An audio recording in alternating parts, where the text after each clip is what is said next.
ஒரு easy and healthy recipe பார்க்கலாமா? அது பேர் தான் ஆப்பிள் சுஜி பொர்ஜி. ஃபஸ்ட்டு ரவை எடுத்துக்கலாம். 2 ஸ்பூன் ரவை. துருவன ஆப்பிள் எடுத்துக்கோங்க, கண்டிப்பாக தேவை. அண்ட் நெய் 2 ஸ்பூன். அண்ட் சுகருக்கு வெல்லம் எடுத்துருக்கேன், அது ஆப்ஷனல் தான். அப்புறம் பால். ஸோ உங்களுக்கு எவ்வளோ தேவையோ அவ்வளோ பால் எடுத்துக்கோங்க, சரிங்களா? ஒரு கடாய் வச்சுட்டேன். கொஞ்சம் ஹீட் ஆனதுக்கப்புறம் கொஞ்சம் நெய் ஊற்றிக்கோங்க. நார்மல் 2 ஸ்பூன் நெய் சொன்னல, அந்த நெய் ஊற்றிருக்கேன். நல்லா அந்த கீ உருகிட்ட அப்புறம் ஐயோ கொஞ்சம் சிம்மில் வச்சுருக்கணும்னு அதிகமாக வச்சுட்டேன். ரவை போட்டுக்கோங்க.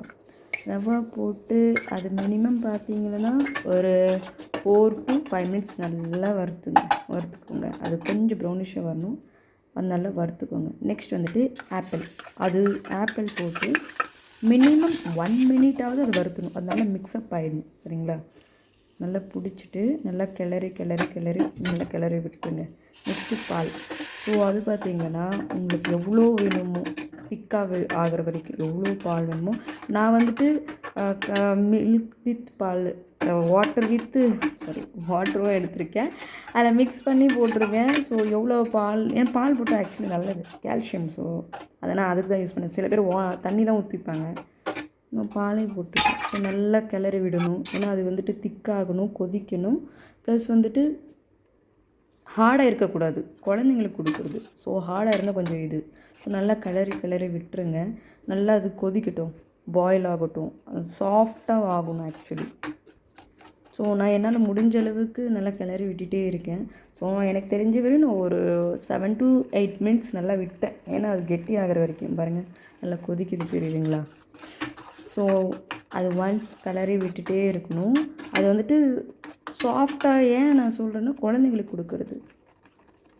நெக்ஸ்ட் வந்துட்டு வெல்லம், இட்ஸ் ஆப்ஷனல். உங்களுக்கு சுகர் வேணுமென்னா போட்டுக்கோங்க, போடாது. நான் என் பாப்பா கொஞ்சம் லைட்டாக போடக்கூடாது தான், பட் நான் கொடுக்குறேன் அவளுக்கு. ஸோ அது எப்படி இருக்குன்ட்டு பார்க்கலாம். ஏங்க அதுவும் நல்லா வச்சு கிளறி விட்டுட்டேன்.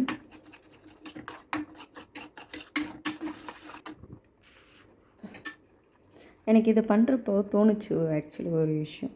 நான் இதெல்லாம் என் பொண்ணுக்கு பண்ணுறேன், எங்கள் அம்மா எனக்கு பண்ணியிருப்பாங்களா தெரியலையே. நான் ஏதோ பார்த்து பண்ணுறேன், எங்கள் அம்மா இந்த மாதிரியெல்லாம் பண்ணியிருப்பாங்களா? ஆக்சுவலி இது வந்து ஒரு கைண்ட் ஆஃப் ஸ்வீட் கூட.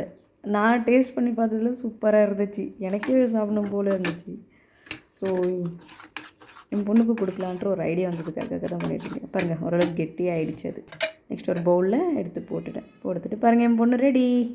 ஆக்சுவலி தப்பாக நினைக்கிங்க, இது என் பொண்ணு இல்லை, ரெடி. இதுதான் என் பொண்ணு, பாருங்கள் ஊட்டிட்டேன்.